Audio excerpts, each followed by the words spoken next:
جو عبادت کا طریقہ بھی بتاتا ہے، طریقہ کے ساتھ جب بندہ عبادت کر لے اس کی قبولیت کا رب کائنات پتہ بھی دیتا ہے۔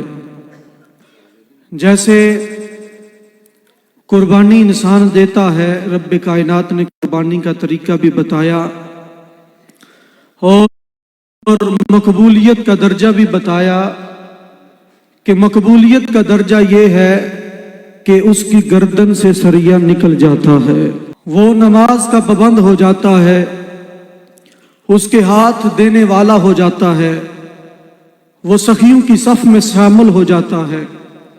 اور اسی طرح رب کائنات نے نماز کا حکم دیا، طریقہ بتایا، اور طریقہ بتانے کے ساتھ رب کائنات نے مقبولیت کا درجہ بھی بتایا کہ اے اپنی جبینوں کو سجدوں کا نور بخشنے والوں، میری بارگاہ میں جھکنے والوں، تمہیں عبادت کے طریقے کا تو پتہ چل گیا، ذرا یہ بھی غور کرو کہ کون سی عبادت قبول ہوگی، کون کا سجدہ قبول ہوگا، کون سا رکوع قبول ہوگا۔ تو عرضی وقار رب کائنات فرماتا ہے ان صلاۃ تنہا عن الفحشاء والمنکر، بے شک نماز بے حیائی اور برے کاموں سے روکتی ہے۔ اگر نماز پڑھنے سے ہمارے اندر سے بے حیائی ختم نہ ہوئی ہو، ہمارے اندر سے غیبت ختم نہ ہوئی ہو، تو پھر سمجھ لیں کہ نماز میں کوئی ایسا رکن باقی رہ گیا ہے، کوئی ایسی محبت باقی رہ گئی ہے، کوئی ایسی عجز و انکساری باقی رہ گئی ہے کہ ہمارے اندر وہ حیا نصیب نہیں ہوئی۔ حضرات عزیز وقار، اسی طرح یہ ماہ رمضان اپنی سعادتوں، اپنی برکتوں کو سمیٹنے جا رہا ہے۔ آج 28ویں شب شروع ہو چکی ہے۔ اللہ نے فرمایا یا ایھا الذین آمنو، اے وہ جو میرے ہو چکے ہو۔ کتنا مٹھاس بڑا جملہ ہے اور محبت بڑا جملہ ہے۔ رب کائنات فرما رہا ہے اے وہ جو میری سایہ رحمت کے نیچے آ چکے ہو، میری محبتوں کا مرکز بن چکے ہو، میری الفتوں کا میرے ہو چکے ہو۔ اور عارف کھڑی میاں محمد بخش رحمت اللہ تعالی علیہ فرمایا نا، سارے کہندے اور مولا میرا میرا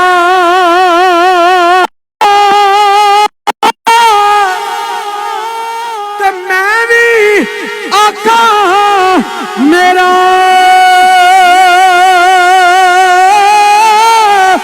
اور تیرا تے مولا اور کچھ نہیں جاندا، کدی تو بھی کیا چھٹ میرا۔ یار رب کائنات اپنا بنا رہا ہے، رب کائنات ہمیں اپنا بتا رہا ہے اور فرما رہا ہے جو میرے ہو کتب علیکم الصیام، تم پر روزے فرض کر دیے گئے ہیں، کما کتب علی الذین من قبلکم، نہ صرف تم پر، تم سے پہلے لوگوں پر بھی فرض کیے گئے۔ آگے رب کائنات نے فرمایا لعلکم تتقون، تاکہ تم متقی۔ 27 روزے گزر چکے، 28ویں شب آ گئی، کیا ہمارے اندر وہ چیز پیدا ہو گئی کہ جس کے لیے رب کائنات نے فرمایا تاکہ تم متقی ہو جاؤ؟ کیا ہمارے اندر وہ حیا، کیا ہماری زبان نے اپنی خواہشات کو قابو کر لیا؟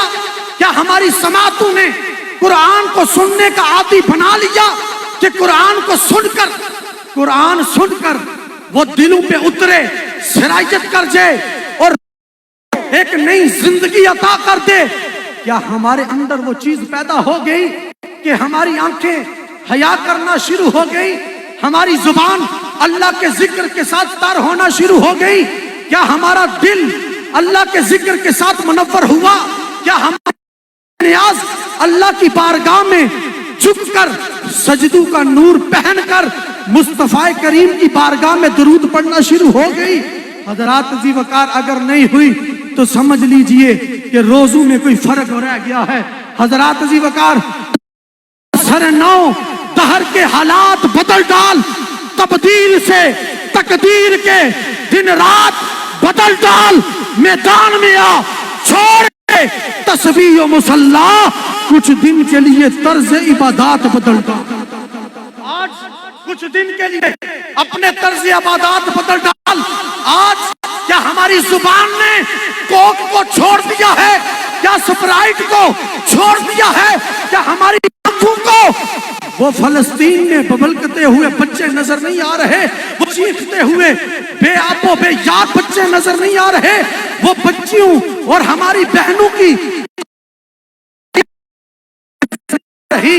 حضرات عزیز وقار کیا ہماری زبان نے میکڈونلڈ کو چھوڑ دیا ہے, کیا ہماری زبان نے کوک کو چھوڑ دیا ہے, کیا ہماری KFC کے برگروں کو چھوڑ دیا ہے.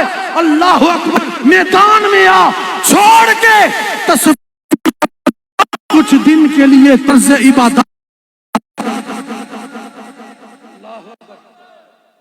حضرات محترم یا رسول اللہ,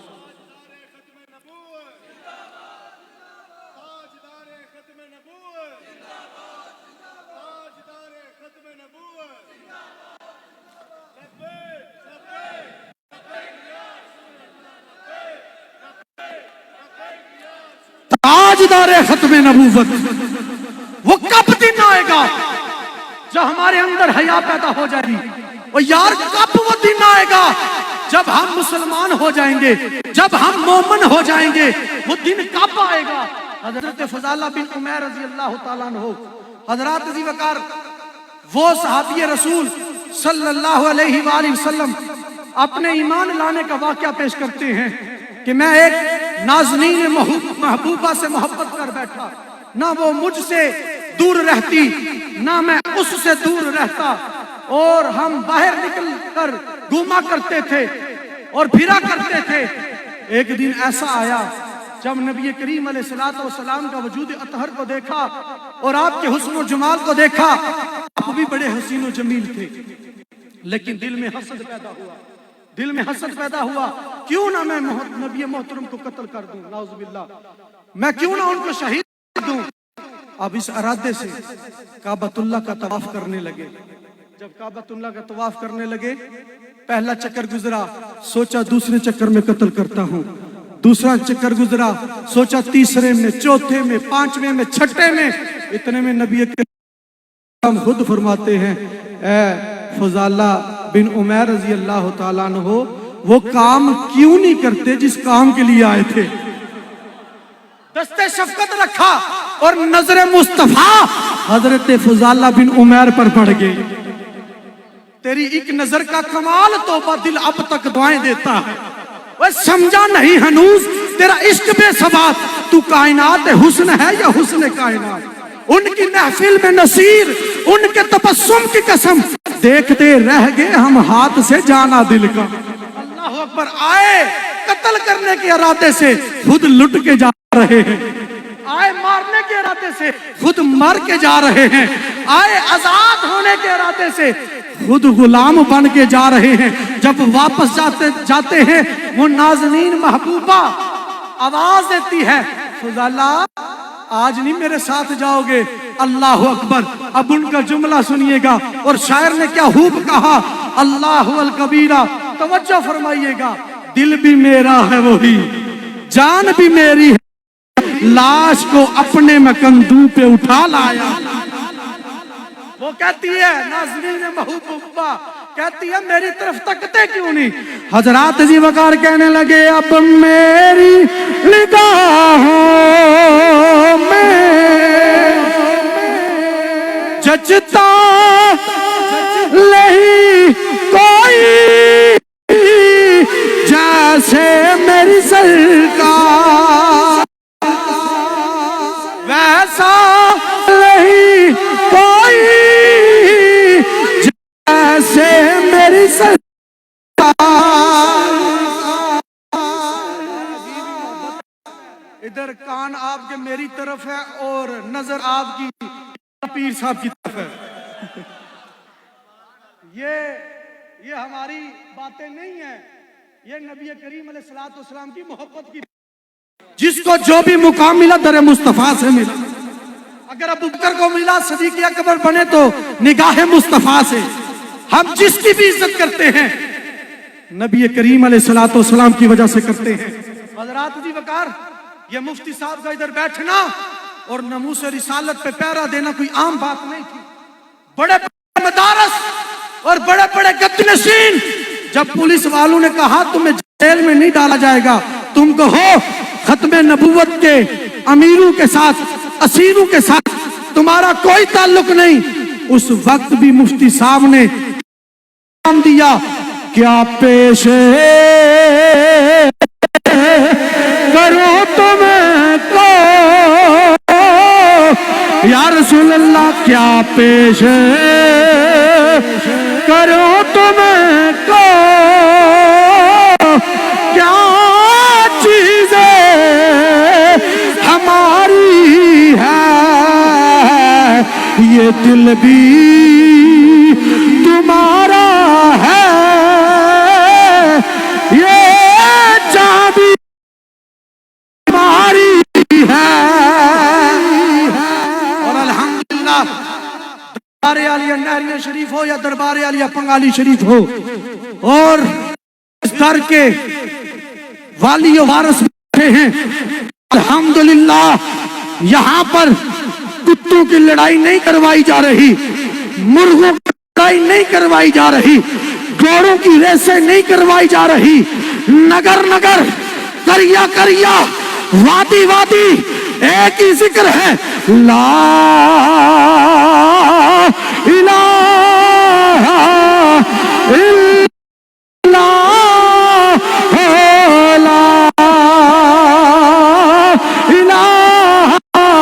الا اللہ محمد رسول اللہ۔ اللہ کی ضربیں ہیں، قرآن پڑھایا جا رہا ہے، حدیث مصطفیٰ پڑھی جا رہی ہے۔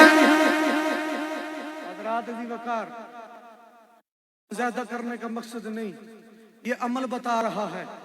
یہ بلڈنگ شاید اگلے سال اسی طرح رہے، یہ مسجد اور ممبر و محراب شاید اگلے سال بھی اسی طرح رہے، لیکن انشاءاللہ عز و جل اگلے سال تک کئی حفاظ کرام پیدا ہوں گے اور عشاق مفا پیدا ہوں گے۔